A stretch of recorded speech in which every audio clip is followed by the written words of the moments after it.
Coucou, bonjour. Moi, c'est Joseph Ndamda. J'espère que vous allez bien. Bienvenue à cette nouvelle vidéo. Tout d'abord, je vais vous souhaiter un bon début de semaine en espérant que votre week-end a été aussi agréable que le mien. Alors aujourd'hui, après quelques semaines, quelques mois d'absence dû à mes nombreuses occupations, je reviens avec une nouvelle vidéo pour vous parler toujours du domaine de l'entreprise, mais de trois notions très importantes qui créent souvent la confusion dans l'esprit de certaines personnes. Alors, vous êtes déjà arrivé d'entendre parler en entreprise du coaching, du mentorat et du tutorat. Il s'agit pour nous ici de définir le périmètre de chacune de ces notions. En quoi consiste le coaching, en quoi consiste le mentor et en quoi consiste le tuteur. Alors pour commencer, nous parlerons d'abord du coaching et la première question à laquelle on se pose lorsqu'on fait du coaching est comment puis-je vous aider à devenir meilleur dans votre entreprise. La position du coach n'est donc pas celle d'un expert en contenu, mais plutôt d'un expert dans le processus de développement de la performance face à ces difficultés. Cet accompagnement est structuré autour d'objectifs précis de développement ainsi que d'indicateurs de résultats préalablement convenus avec l'individu et son supérieur immédiat. Il s'agit donc d'un accompagnement de développement à partir du potentiel de la personne accompagnée sans lui fournir la recette. C'est-à-dire le coach, il vous aide à ressortir le meilleur de vous, à ressortir la force qui est en vous et à exprimer entièrement votre potentiel. Ce qui est différent du mentor. Le mentorat pourrait être envisagé de la façon suivante. Comment puis-je vous aider à progresser dans l'entreprise?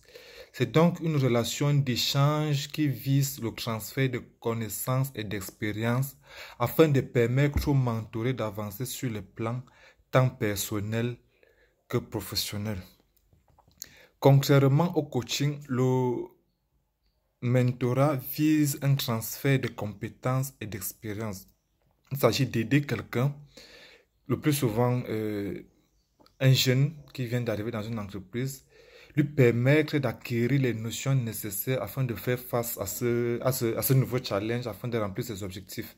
Donc le coaching se limite à ressortir le meilleur de l'individu, alors que le mentorat permet de l'accompagner dans ce processus, permet d'acheminer avec lui dans l'acquisition de ces différentes connaissances.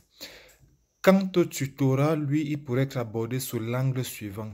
Comment pouvons-nous nous entraider? C'est donc une relation bilatérale de coopération spontanée entre des personnes de même niveau, visant l'acquisition d'une formation particulière ou complémentaire.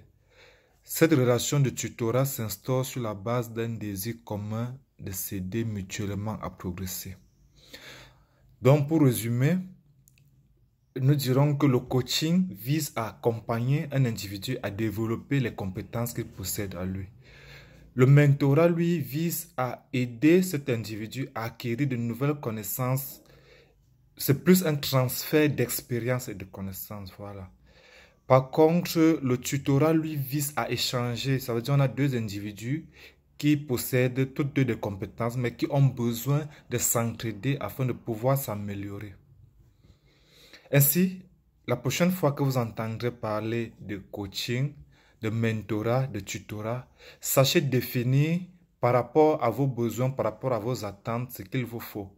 Vous avez besoin d'être accompagné, vous avez besoin d'être épaulé dans votre travail quotidien. Ce qu'il vous faut, c'est un mentor. Alors, si vous avez plus besoin de ressortir votre potentiel, qu'on vous aide à vous exprimer, dans ce cas, il vous faut un coach. Mais lorsque vous êtes avec un collègue ou un ami avec qui vous pouvez faire un partage d'expérience, un partage de connaissances, vous êtes dans une logique de tutorat. Bon, mes amis, c'est ainsi que s'achève notre vidéo. En espérant que ça vous aurait apporté un plus dans vos connaissances que je sais déjà qui sont très très nombreuses. Je vous prie de bien vouloir vous abonner à notre page YouTube afin de ne rater aucune de nos vidéos. Et aussi de mettre dans les commentaires bien en bas ce que vous aimeriez améliorer dans ces vidéos. Merci.